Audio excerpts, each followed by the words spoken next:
Selamat pagi adik-adik semua, Shalom. Salam sehat semua ya. Pagi ini kita akan membaca firman Tuhan dan merenungkan bersaat teduh. Jadi sebelum kita membaca atau mendengarkan firman Tuhan, mari kita berdoa. Ya Tuhan Allah Bapa di sorga, terima kasih Tuhan, pada pagi hari ini Tuhan kami mengucapkan syukur di mana Engkau Tuhan masih menjaga dan melindungi kami dalam istirahat kami. Sebentar lagi Tuhan kami akan membaca dan mendengarkan firman-Mu. Biarlah kiranya Engkau Tuhan mempersiapkan hati dan pikiran kami. Di dalam nama anak-Mu Tuhan Yesus Kristus kami sudah berdoa. Amin. Adik-adik semua, firman Tuhan kita pada pagi hari ini kita ambil dari 1 Tesalonika 2 ayat 2 yang berbunyi, "Tetapi sungguh pun kami sebelumnya seperti kamu tahu, telah dianiaya dan dihina di Filipi. Namun dengan pertolongan Allah kita, kami beroleh keberanian untuk memberitakan Injil Allah kepada kamu dalam perjuangan yang berat."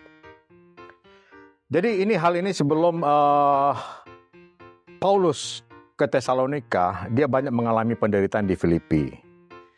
Nah, di sini walaupun Paulus diberlakukan seperti itu atau dianiaya dan dihina, Paulus tidak putus asa dan berhenti untuk melayani Tuhan. Justru sebaliknya, dia semakin giat dan rohnya tetap berkobar-kobar bagi Tuhan. Karena pemberitaan Injil inilah aku menderita, malah dibelenggu seperti seorang penjahat. Tetapi firman Tuhan tidak terbelenggu. Ini di Timotius 2 ayat 9. Jadi melihat dari kekuatan iman daripada si Paulus, ada juga satu cerita di India pada suatu hari di sebuah desa kecil di negara India. Waktu itu mungkin 150-160 tahun yang lalu di desa Assam, timur laut India. Ada sebuah keluarga yang sudah memutuskan untuk mengikut dan menerima Tuhan Yesus. Pada waktu itu, di Eropa terjadi kebangkitan rohani secara besar-besaran yang menghasilkan banyak sekali misionaris. Dan mereka keluar dari Eropa untuk pergi memberitakan Injil ke seluruh dunia. Beberapa misionaris Inggris pun tiba di India dan memberitakan Injil di sana. Jadi orang-orang dari Inggris itu tiba di desa Assam yang saat itu sangat primitif. Tentu saja kehadiran mereka sangat tidak disenangi oleh warga, kemudian oleh ketua suku di Assam itu tadi. Jadi ada satu keluarga yang telah menerima Yesus sebagai juru selamat. Dia mempunyai istri dan mempunyai anak-anak. Mereka sudah memutuskan untuk menerima Yesus Kristus sebagai Tuhan dan Juru Selamat. Tidak sampai di situ, keluarga yang pertama menerima Tuhan Yesus ini berdampak pula pada keluarga-keluarga yang lain. Dia mendengar akan hal ini, kepala suku Assam menjadi marah dan memerintahkan semua warga berkumpul, lalu dia memanggil keluarga pertama yang menyatakan iman dan kepercayaan kepada Yesus Kristus untuk diadili di tengah-tengah warga desa itu. Ketika kepala suku itu mengancam hendak menganiaya anak, istri, dan dia sendiri agar meninggalkan imannya dengan memakai alat tradisional, yaitu alat-alat tombaknya,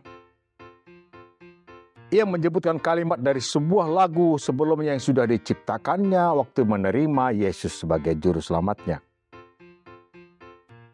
Pada saat ancaman-ancaman oleh ketua suku, dia mengucapkan kata-kata dari lagu yang telah dia ciptakan, yaitu I have decided to follow Jesus, no turning back, no turning back. Jadi mengikut Yesus adalah keputusanku. Kutak ingkar, kutak ingkar.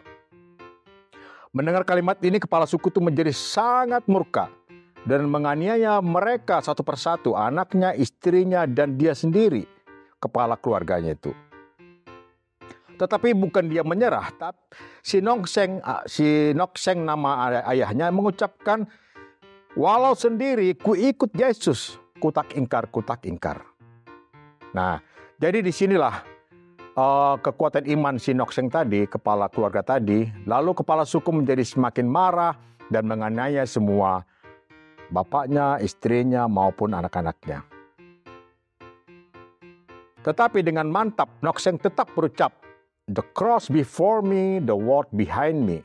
Dunia di belakang saya dan salib di belakang saya. Kutak ingkar dan kutak ingkar. Inilah kata-kata si Nokseng membuat kepala suku tadi makin marah dan membunuh semua keluarga itu.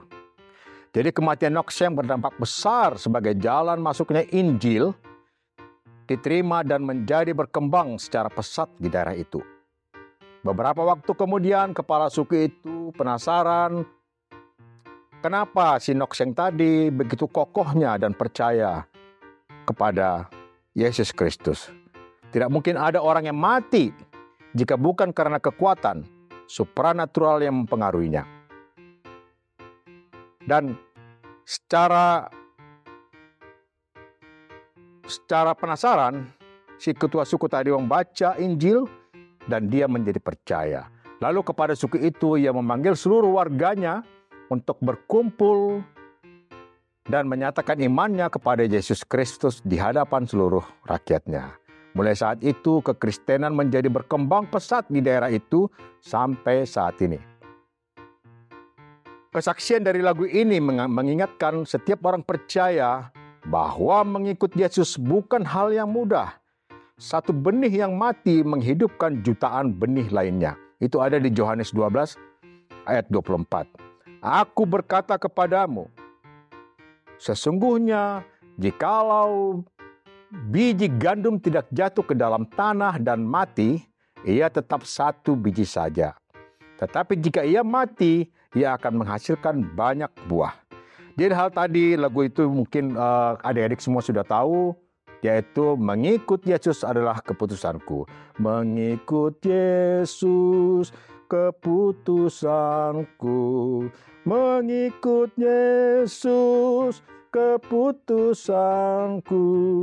Mengikut Yesus keputusanku.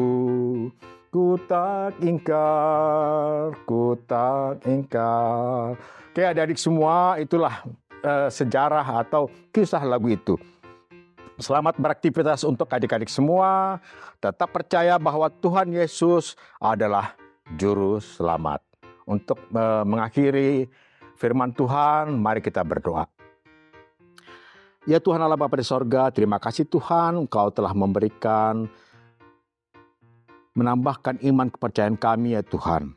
Biarlah Tuhan Engkau tetap memberikan berkat-Mu kepada kami Tuhan, terutama kepada adik-adik kami yang akan berangkat ke sekolah. Berkati mereka dalam pendidikan mereka Tuhan, berkati mereka di perjalanan untuk menuju ke sekolah mereka masing-masing.